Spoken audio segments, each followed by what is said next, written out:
Good morning on this Sunday, May 22nd, and welcome to the Georgia Gang. These guys are on fire, I can tell you right now. Here we go. 2 days until the primary election. Fox 5's Russ Spencer sits down for a tough interview with Republican Senate candidate Herschel Walker.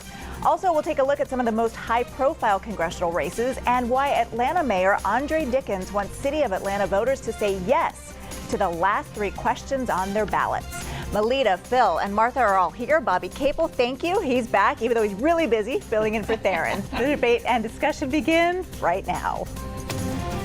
From the Fox 5 studios, the Georgia Gang starts now.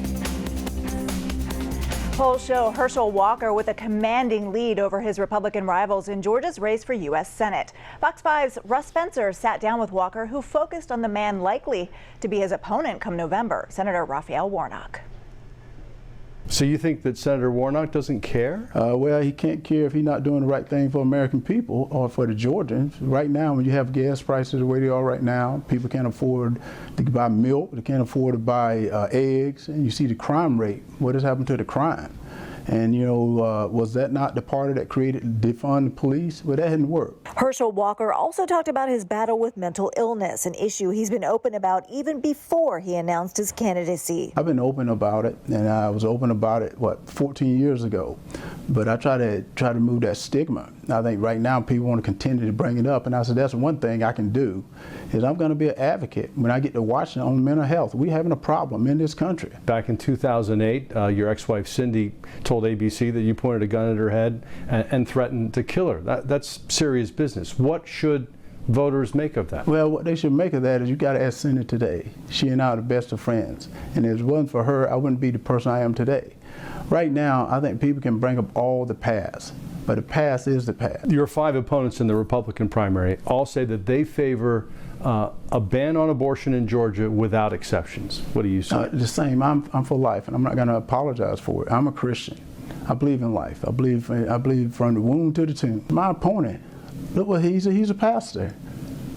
No one is questioning him about his belief on abortion. Well, he's been very clear. He calls himself a pro-choice pastor. Well, what is that though? What is a pro-choice pastor when in the Bible, is one of the 10 Commandments is thou shalt not kill? Now, we should mention Walker also has the endorsement of former President Donald Trump. Martha, first to you. I said this last night on Road to November. I thought he did better than I thought he would because we just haven't seen much of him in these really in-depth interviews with true journalists. Well, I've interviewed him 3 or 4 times, and I think he's done better. I am a Republican, and he's done better every time. And I think that he's trying to study the issues. And from what I have heard, he's a good study. I mean, he is a person. He's trying to find out. He's trying to learn these things. And look, there's plenty of people that have run for office that didn't have previous experience. I mean, President Barack Obama had been a senator for 150 days before he announced that he was running for president. You know, Donald Trump. We've kind of have a history now of liking people that maybe aren't from the swamp, as they like to call it. Melita, what did you think? Because I want to get your take on how he handled some of these issues that Democrats are sure to bring up concerning mental health and the violence issues, the domestic violence. Well, regarding the mental health issues, he did address that years ago, but he is still exhibiting delusional behavior in the way he talks about his businesses, in the way he talks about being valedictorian of high school. Some of the other things about his campaign narrative show that he's not dealing with the truth. And I do believe that, yes, there are lots of voters at his rallies who are very into the celebrity of him being a former football player. They want his autograph. They wear the UGA jerseys.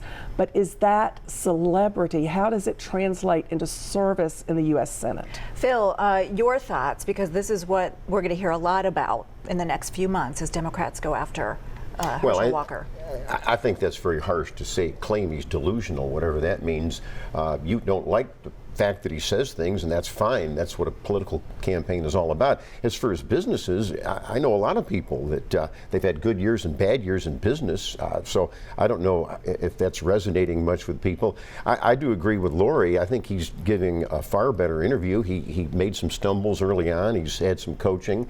I think he gives a better interview than President Joe Biden. It was far more coherent from what Russ Spencer did. Bobby, he has been accused of kind of stretching the truth when it comes to, you know, some of his Well, you can respond, but I just want to get your take on that. Well, I think it's interesting, and I go back to something I said the day he launched his campaign, which it is very difficult for a first-time candidate to jump in at the very highest level of politics and run for a United States Senate seat, not to mention a United States Senate seat that happens to flip control of the United States Senate potentially in the ballots.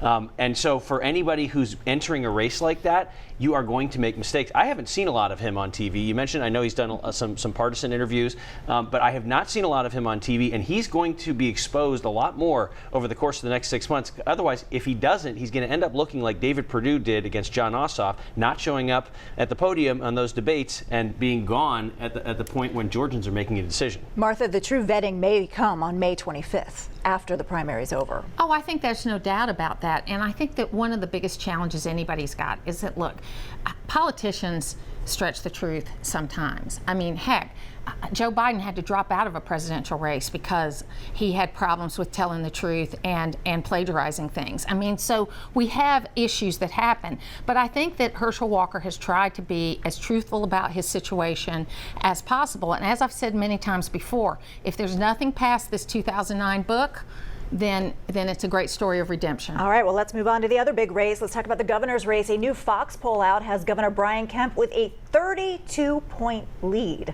over David Perdue. Phil, I mean, at one point, we thought this race was going to be close. That's right. And I was talking, of course, with Matt Towery, who, of course, polls for Fox 5 and others. And he says, obviously, the race was tightening, he thought, a week ago. It may be slipping away. What's interesting, and what is one problem with that national Fox poll, is that only about 16% of the early voters were polled. Now, we all know Georgia politics here. That's a very low number. We've had, what, over 700,000 early votes as we tape. So they've missed some of that. And pollsters will tell you those rural voters are tough to poll. So I would have to give Kemp the edge. But I'd like to see exactly where this is going to come out, where the undecideds are. Well, let's talk about the turnout numbers because they're absolutely huge. I think more than 700,000 at the time of this taping. Melita, almost 60% of early voters cast Republican ballots. An AJC analysis shows about 20,000 voters who polled Democratic ballots last go around. Well, they actually polled Republican ballots this time. What do you make of that? Well, I think the figure's now up to 28,000.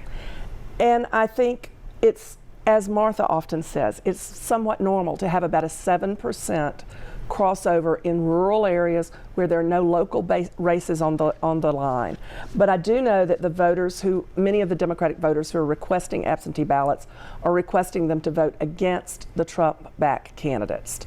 So it's going to be very interesting to watch those returns on Tuesday evening as they start rolling in. Martha, some of you might think that some of these Democrats might want to vote Republican now. Well, they might, and we've had a lot of people, a lot of polling nationally, not much on the state level, but nationally saying that there are a number of Democrats who are going to vote for Republicans this time because of school issues, especially parents with children. I know that we're going to talk, depending on what happens with Roe v. Wade, about women and what might happen to those women, but it's more single women might be moved by that than women with children might be moved by that. So I think we still have a lot to find out about that, but I do think there is a concern in Democratic circles. I've heard that there are a 3 to 5% number of Democrats that are going to vote Republican this time. Bobby, you chuckled at my question. Yeah, no, I have no concern about these Democrats voting in the Republican primary, that they're going to show up for Republicans in November. I also think it's interesting. These are early voters, okay? So these are the super voters. These are the people who care about voting. They do it almost every time in every primary. So I would expect that number to skew higher. When you come in with the Election Day voters, I would expect that number to be depressed. Phil? Well, I think in general election, the Republicans have tripled their primary vote. We've seen that in recent cycles. So I think the Republicans ought to feel good. I agree with Martha. You've got issues like crime, the open borders, the rising inflation. I think the Democrats are in serious trouble, and people like Warnock, especially, that just go along with whatever Biden says, is going to be in serious trouble. Melita, final word. Well, voters who haven't voted absentee but requested an absentee ballot can take that ballot to the polls with them on Tuesday and vote in person on the touch screens if they haven't already voted. We should remind them of that. I said final word. I know, but one final thing. Okay? Quickly. There's been a over $1 million buy just made against Raphael Warnock that drops on Friday. So they're getting started before the primary. All right, we'll leave it there, everybody. Coming up, a look at some of the high-profile congressional races straight ahead. Have a question or comment for the Georgia Gang? Email them at georgiagang@foxtv.com. We'll start with the 13th Congressional District, where David Scott is trying to win his 11th term. Former South Fulton City Councilman Mark Baker and State Senator Vincent Fort are challenging him. Bobby, to you first. Yeah, I saw Vincent Fort go up with a TV buy that has a negative 15-second talking about Congressman Scott and a positive 15-second talking about Vincent Fort. If he can keep this thing to under 50 in the first round, he could be in trouble in a runoff. Phil, what are we watching here? We're watching David Scott as a pro-business Democrat. He's the head of the House Agriculture Committee. He's done a good job. He's worked across party lines. I think David Scott's going to keep his seat. All right, I'm going to keep it moving so we can get to as many as we can. Now on to the newly redrawn 6th Congressional, where a Republican is likely to win. It's a crowded field, Martha, but Jake Evans won the Trump endorsement. So will it matter in this race? Yeah, I think it's going to be a runoff, obviously, between Jake Evans and Rich McCormick. But you never know when you got 10 people running. Or 8 or 7, I've lost track. We've all lost count, right? And I'm not very good with math anyway. Melita.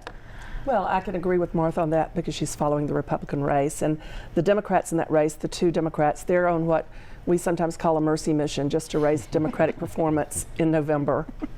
On to the 14th Congressional, where the controversial Marjorie Taylor Greene is looking to hold on to her seat. Phil, to you first, and then Bobby, you've got some skin in the game here. So there might be a runoff. She's very popular in that district. It's one of the most conservative districts in the state, if not the nation. And so you have to give Marjorie Taylor Greene the edge in the primary. I think there's a lot of people running in that Republican primary, and if I think the same thing here, if she can't get over 50% in the first round, that 4 weeks is going to see a lot of money pouring against her from the national GOP. I can promise you that. And the defeat of Madison Cawthorn in North Carolina has to have her camp a little bit concerned. Well, Bobby, you've been on the ground there. What are you seeing there? It's hot, first of all. There's a lot of humidity going on. You mean weather-wise? Yes. You know, it's interesting. Full disclosure, we have a client in that race, Marcus Flowers, who's the Democrat, one of the Democrats running in that race. And I think it's just, I think what you just hit on, the Madison Cawthorn things, gives people a lot of hope that some of the, I don't know how to put it politely, some of the folks would like to see go away in the Republican Party, even within the Republican Party, maybe they have some hope now. Well, the Madison Cawthorn thing has nothing to do with Marjorie Taylor Greene in that primary. First of all, Cawthorn had some serious scandal problems, and he didn't keep his offices open, and so I think he's made a lot of mistakes. Marjorie Taylor Greene hasn't been tainted with scandal, so I don't see the connection there. Also, $1.5 million in negative spending came in against Cawthorn in the weeks leading up to that election. That is not happening right now in this race on the Republican side, at least. Melita, do you want to respond, or we can move on? Let's move on. Okay. To the 7th, where Democrats Lucy McBath and Carolyn Bordeaux find themselves in the same race, along with another Democrat and 5 Republicans. Melita, over to you on this one. Well, I think that because Donna McLeod has such a long history, she's the 3rd person in that race, of registering voters, she has the capability of throwing this into a runoff. And I think it'll be a fight of the ground game that Carolyn Bordeaux has against the national money that Lucy McBath has. Carolyn Bordeaux has a lot of support from local elected officials within the district because she's been working with them for 2 years. But Lucy McBath has the national following of the gun safety money. So it's just going to be a slugfest. Well, these are all good candidates in this race. Martha. Yeah, I tell you what, I'm rooting for Carolyn Bordeaux because she's done the work on the ground. She's actually represented these folks. And I just, while I think that the money's behind Lucy McBath, I'm kind of hoping because she's done the work that she's the one that wins on the Democratic primary. I do agree. I think Bordeaux has the support of the Gwinnett County Democratic establishment, white and black, and I think that's going to put her in good stead. I think, I'm just curious to see if this goes to a runoff. This will get very interesting in a runoff. If it does, yes. We have time for one more, the 10th. Phil, what's going to happen here? Okay, Vernon Jones has the endorsement of Trump. That's right. I think there'll be a runoff with 9 candidates. I'm so perceptive, right? First. I'm so perceptive. I think it could be Mike Collins, who is leading in the polls right now, and he's the son of a former congressman. And I think Vernon could squeak in. I'm not sure, but Paul Brown, the former congressman, could edge in there.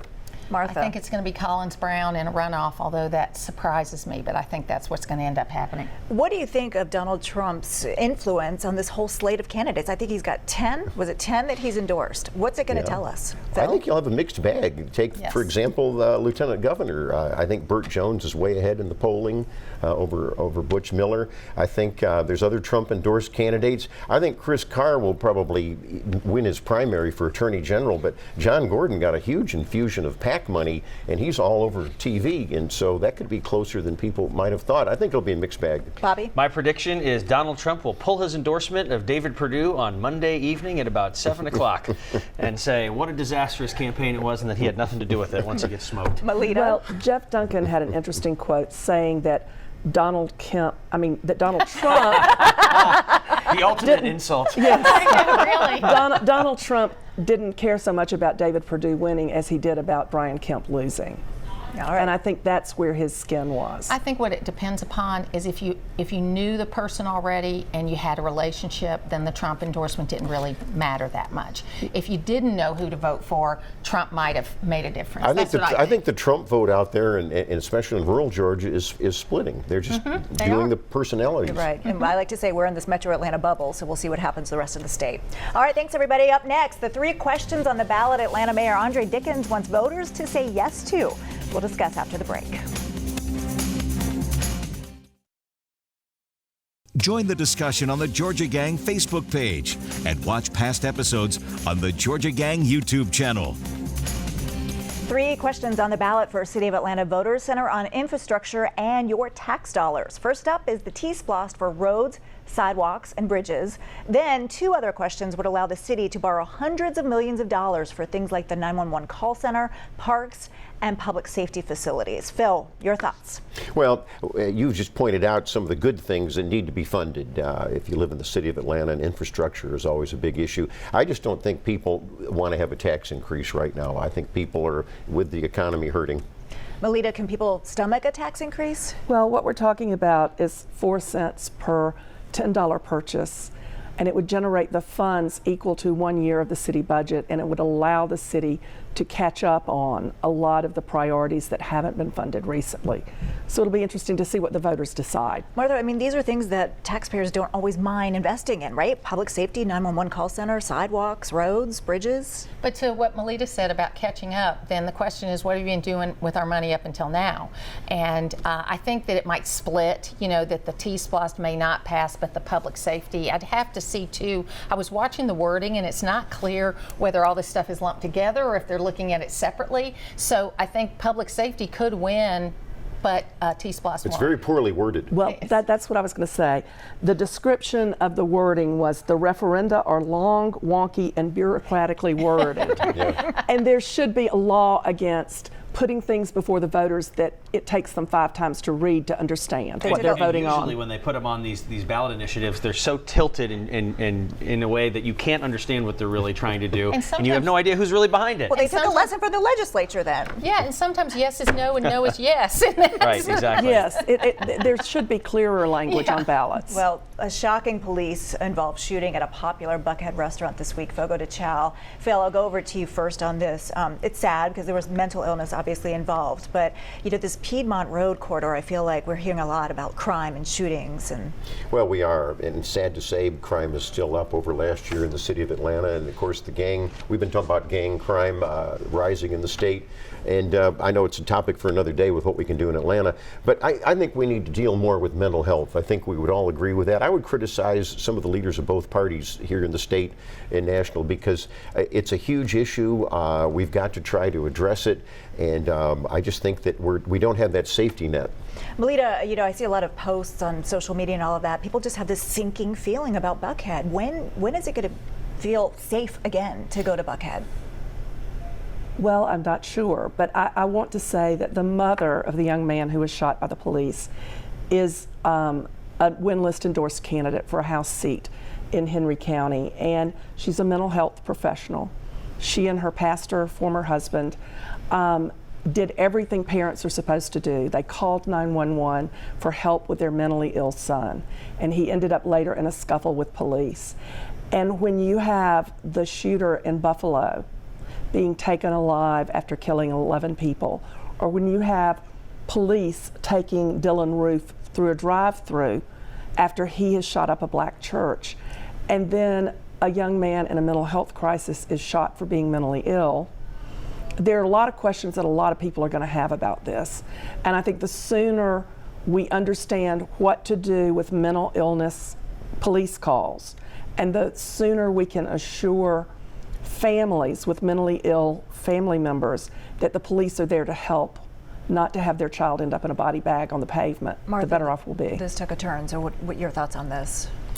You know, the whole mental health question is a serious one that is sometimes always going to have a bad outcome, you know, when people have had a mental break or something like that. So we've taken the first step here with what we've done statewide. It hasn't had time to be a part of what is part of the police coming in. But I got to tell you, in Hall County, they've got people that are going out on calls, and we've got some grants working and some things like that. So there are bright spots around the state where they're dealing with this appropriately. But it's a sad situation.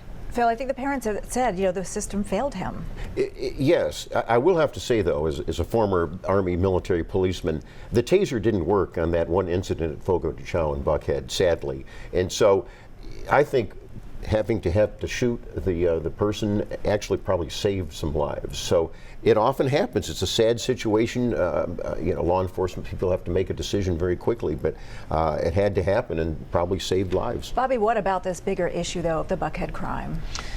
Well, first of all, my heart goes out to the parents of that young man. And, you know, first of all, I just think that in general, we have to attack crime and mental health and policing and gun laws at the same time. They're all problems, every single one of them. To say one is more of a problem than the other is really being disingenuous about the other problems. And I don't know how you fix that locally at a city level, because it's not fixed on a national level either. But it's something we have to put our heads together and start thinking about seriously. All right, well, I want to end this blog on a more positive note. The Port of Savannah had a record month as some ships start to switch from the West Coast to the East Coast. Martha, what's going on here? Well, I mean, Savannah Port is doing a fantastic job, and they're going to continue to do that because we are getting things through quickly. I mean, the truck turnaround time is 54 minutes. From the time a truck gets into the Savannah Port and is filled up and goes out again is 54 minutes. That's the best in the world, I think, not just in the country. So that's why you're seeing this. Melita, it says a lot about Georgia. Yes, it does. And I also think it also says that there are potential labor problems in LA looming on the forefront. And then it also says something about instead of just-in-time inventory, they're now stocking inventory just in case. And so there's a shift in the way companies are operating. All right, everybody, thank you. Coming up, winners and losers. Stay tuned.